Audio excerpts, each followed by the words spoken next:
Hello everyone, welcome to my YouTube channel the DM exam point students. आज हम लोग एक न्यू टॉपिक की बात करने वाले हैं जिसका नाम है पाइथागोरस प्रमेय। पाइथागोरस प्रमेय क्या है? किसी भी समकोण त्रिभुज में जो कर्ण का वर्ग होता है शेष दोनों भुजाओं के वर्गों के योग के बराबर होता है। कहने का मतलब ये है कि जैसे एक हमने समकोण त्रिभुज ले लिया, जैसे मान लिए यहाँ पर है, तो क्या होगा इसमें, अगर ये कोण समकोण है और इसको मान लिया जाए ए बी सी, तो यहाँ पर समकोण है, समकोण के सामने वाली भुजा क्या कहते हैं? कर्ण कहते हैं। यानी ए सी का जो स्क्वायर होगा ये आपको सिद्ध करना है। तो पहले आप लोग लिख लेते हैं, दिया है क्या क्या दिया है? एक त्रिभुज है, ये समकोण त्रिभुज है, यानी त्रिभुज ए बी सी में कोण B बराबर क्या है? 90 अंश, यानी समकोण है। अगर ये समकोण त्रिभुज है तो इसमें सिद्ध करना है कर्ण का वर्ग, यानी AC का स्क्वायर शेष दोनों भुजा AB square plus BC square के बराबर होगा। यानी सिद्ध करना है,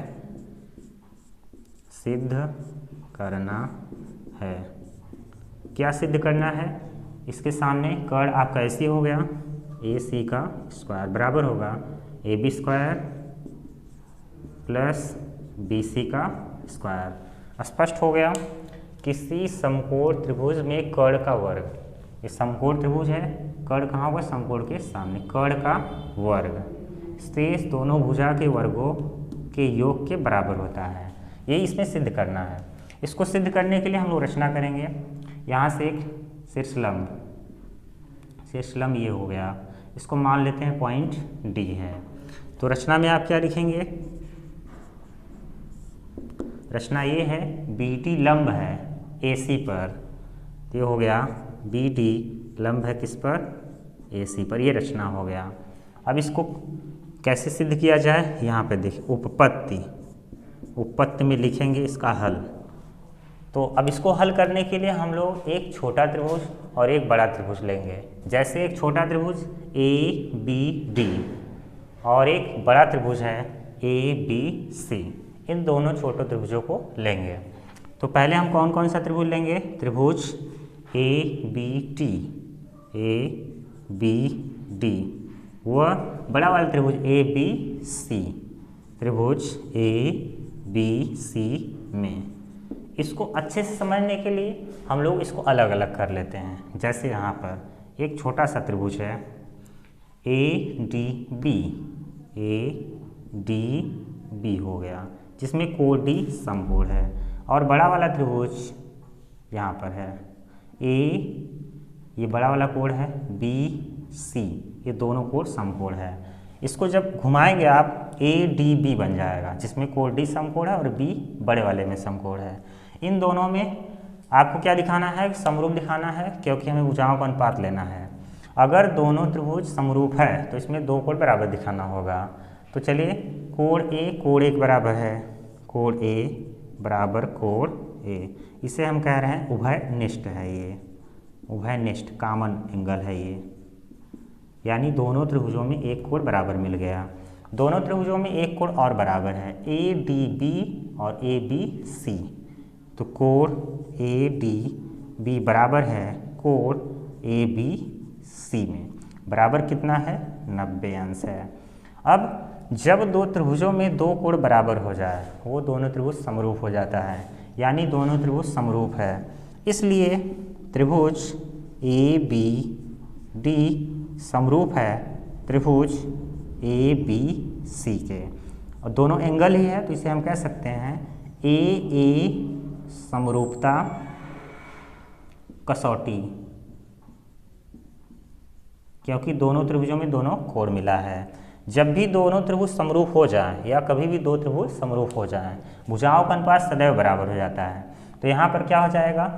AD बटा AB, इसलिए AD बटा AB, एक बार भुजा का अनुपात लिए, अब कर्ण का अनुपात AB बटा AC बराबर AB बटा AC। तिरे गुणा कर दीजिए, AB का AB से करेंगे तो हो जाएगा AB का स्क्वायर बराबर, इसका गुणा इधर कर लो तो आ जाएगा ए डी इंटू ए सी, समीकरण 1 हो गया। इन दोनों त्रिभुजों को लेने पर ये शर्त आपका आ गया है। इसी तरह से एक छोटा त्रिभुज बी डी सी है और एक बड़ा त्रिभुज ए बी सी है, इनको भी इसी तरह से लिया जाएगा। देखिए यहाँ पर कैसे होता है। कौन कौन सा त्रिभुज? बी डी सी, त्रिभुज बी डी सी व त्रिभुज बड़ा वाला ए बी सी लेना है, ए बी सी में। तो अब इसको भी अच्छे समझने के लिए हम लोग क्या करेंगे, दोनों त्रिभुजों को अलग अलग कर लेते हैं। बी डी सी को जब ऐसे आप घुमाएंगे तो इस तरह से दिखेगा। इसका नाम क्या है? बी डी सी, जहाँ ये समकोण है। और बड़े वाले त्रिभुज का नाम A B C, A B C, A B C, यहाँ पर ये कोण समकोण है। अब क्या करना है, इन दोनों त्रिभुजों को भी समरूप दिखाना होगा, क्योंकि भुजाओं का अनुपात लेना है। तो देखिए कोण सी बराबर है। देखिए यहाँ से जब ये त्रिभुज लेंगे कोण सी, और जब बड़ा वाला त्रिभुज लेंगे फिर कोण सी आएगा, यानी दोनों त्रिभुज समरूप है। बस आपको लिखना पड़ेगा यहाँ पर कौन कौन सा कोण। सी बराबर सी के है, और इसे हम कह रहे हैं उभयनिष्ठ है, ये उभयनिष्ठ है। एक कोण और, एक कोण समकोण है, कोण B D C, B D C बराबर है कोण ए बी सी के, ए बी सी कितना है 90 अंश। दो कोण बराबर मिल गया इन दोनों त्रिभुजों में, इसका मतलब दोनों त्रिभुज समरूप है। इसलिए त्रिभुज बी डी सी समरूप है त्रिभुज ए बी सी। 21 कसौटी से ए समरूपता कसौटी, दोनों कोण बराबर है इसलिए दोनों त्रिभुज समरूप है। जब भी समरूप हो भुजाओं का अनुपात बराबर। जैसे हमने यहाँ पर जो ऊपर की ओर भुजा थी ए डी और ए बी का अनुपात, यहाँ पर आधार वाली भुजाओं का अनुपात डी सी बटा बी सी, इसलिए क्या हो रहा है डी सी बटा बी सी बराबर हो जाएगा कर्ण का अनुपात बी सी बटा ए सी, बी सी बटा ए सी। तिरे गुणा, इसका गुणा इधर, इसका गुणा इधर, तो जब बी सी का गुणा बी सी होगा तो आएगा बी सी स्क्वायर बराबर डी सी इंटू ए सी, समीकरण सेकेंड हो गया। अब क्या करना है, इसके बाद फर्स्ट और सेकेंड को जोड़ देना है। तो देखिए कैसे जोड़ेंगे यहाँ पर, समीकरण 1 प्लस 2 से, तो जब जोड़ेंगे तो A B square plus B C square हो जाएगा, A B square plus B C का स्क्वायर बराबर A D into A C, A D into A C plus D C into A C, D C into A C हो गया। अब देखिए यहाँ से कुछ कॉमन होगा, ए सी कॉमन है यहाँ पर, तो जब ए सी कॉमन होगा तो क्या बचेगा A D plus D C, या फिर A C into A D plus D C मिल करके क्या हो जाएंगे A D plus D C मिल करके ए सी हो जाएगा। तो यहाँ हो जाएगा ए सी, पूरा करेंगे तो ये हो जाएगा ए सी का स्क्वायर, और ये बराबर किसके है ए बी के स्क्वायर प्लस बी सी का स्क्वायर हो गया। यही आपको सिद्ध करना था। तो इसको सिद्ध करना बहुत ही आसान काम है। आइए हम लोग एक बार फिर से रिवाइज करते हैं कैसे सिद्ध हुआ। प्रमेय ये है, किसी समकोण त्रिभुज में कर्ण का वर्ग शेष दो भुजाओं के वर्गों के योग के बराबर होता है। तो हमने क्या किया, सबसे पहले एक त्रिभुज लिया ए बी सी, जिसमें कोण बी को समकोण मान लिया। सिद्ध करने के लिए हमने एक रचना किया है, शीर्ष बी से भुजा ए सी पर लंब बी डी डाल दिया, यानी बी डी लंब है किस पर, ए सी पर।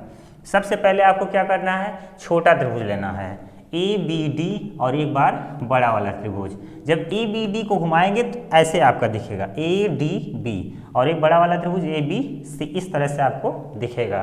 फिर क्या करना है, दोनों त्रिभुजों में दो कोण बराबर दिखाया गया, त्रिभुज ए बी डी व त्रिभुज ए बी सी में कोण ए बराबर है कोण ए के, उभयनिष्ठ कॉमन हो गया। एक एक कोण समकोण है, इसीलिए दोनों त्रिभुज समरूप है। और जब भी दो त्रिभुज समरूप होता है भुजाओं का अनुपात सदैव बराबर हो जाता है। तो ए डी बटा ए बी बराबर है कर्ण ए बी बटा ए सी, समीकरण 1 हो गया। जैसे हमने एक छोटा त्रिभुज ए बी डी और एक बड़ा त्रिभुज ए बी सी लिया, ठीक उसी प्रकार एक छोटा त्रिभुज बी डी सी और एक बड़ा त्रिभुज ए बी सी लिया।